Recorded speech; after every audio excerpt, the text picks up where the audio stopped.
Myanmar की सेना ने अपने देश के नागरिकों से छीना प्रदर्शन का अधिकार। अगर कोई सेना के खिलाफ आवाज उठाता है तो मिलेगी मौत की सजा। सेना के खिलाफ आवाज उठाना माना जाएगा देशद्रोह। प्रदर्शनकारी नहीं कर सकता किसी भी कोर्ट में अपील।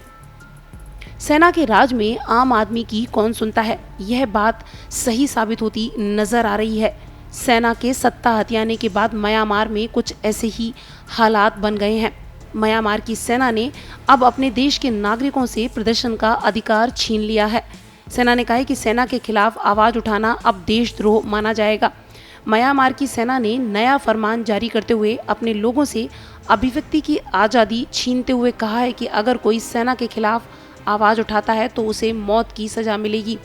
इतना ही नहीं, सेना ने कहा है कि जिन प्रदर्शनकारियों को मौत की सजा मिलती है उन्हें 15 दिनों के अंदर मौत की सजा दे दी जाएगी और वो भी किसी कोर्ट में अपील नहीं कर पाएंगे। म्यांमार में प्रदर्शन को सेना ने देशद्रोह करार दे दिया है। रिपोर्ट में कहा गया है कि यंगून कोर्ट से सेना अब देश का शासन चलाएगी और विद्रोहियों को इसी कोर्ट से मौत की सजा दी जाएगी। गौरतलब है कि 1 फरवरी को सैन्य तख्तापलट के बाद से ही म्यांमार में भारी प्रदर्शन किया जा रहा है। सेना के खिलाफ लोग सड़कों पर हैं। कई लोगों की सेना की गोली से मौत हो चुकी है।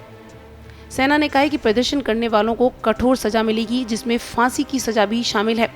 सेना की तरफ से प्रदर्शनकारियों के लिए 23 कैटेगरी में अपराधों की व्याख्या की गई है। वहीं प्रदर्शनकारियों से कोर्ट में अपील का अधिकार भी छीन लिया गया है, यानी अब सेना का आदेश ही आखिरी आदेश होगा।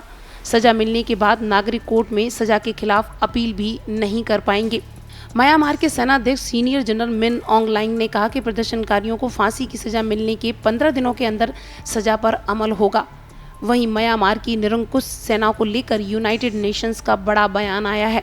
यूएन ने कहा है कि म्यांमार की सेना मानवाधिकारों का खुलेआम उल्लंघन कर रही है। प्रदर्शनकारियों पर 3rd डिग्री इस्तेमाल करना, उन्हें टॉर्चर करना, हिरासत में उनकी हत्या कर देना मानवाधिकार का सरेआम उल्लंघन है। यूएन चीफ एंटोनियो गुटेरेस ने कहा है कि सेना की कार्रवाई बेहद निंदनीय और चिंताजनक है। म्यांमार सेना को शांति बरतनी चाहिए। गौरतलब है कि दुनिया के कई देश म्यांमार की सेना के विरोध में हैं और अमेरिका भी ये बात कह चुका है कि म्यांमार की सेना को इस तरीके का काम करना बंद कर देना चाहिए।